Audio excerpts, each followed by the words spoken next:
Good afternoon, everybody. We're out here on another beautiful day trying to finish up the gray water tank install. A couple things we're going to do today. I bought the little fittings to put in each one of these holes. So we're going to do that. I've just got plugs for 2 of them, and then one will be the drain. So I haven't decided if it's going to be that one or that one. This one's going to be the drain from the shower. So I'll have a clear tube, comes down, goes over this, clamped over this area, and then these ones will just be plugged. So, pretty simple. You get to watch me do that next.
Alright, so what you saw me doing crawling underneath the car here is making some straps for the gray water tank. They're just galvanized steel.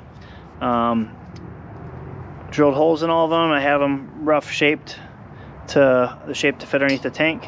I'm going to have 3 of them go underneath it, and then I'm going to put something to control it for aft too, so it doesn't slide when you brake hard. But you can see the first one under there.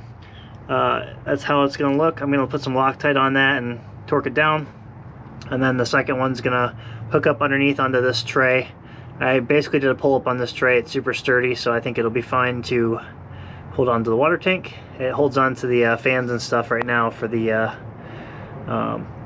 HVAC unit. So that's the plan. You can see the new bolts up there. That's where these straps are gonna go.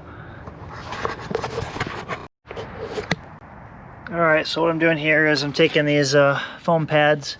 I'm going to put them on the metal straps here, just tape them on so they stay on. But that's going to support the tank, and it should give it a nice cushioned surface so we're not like cutting through this with the metal or anything over time. So that's going on next.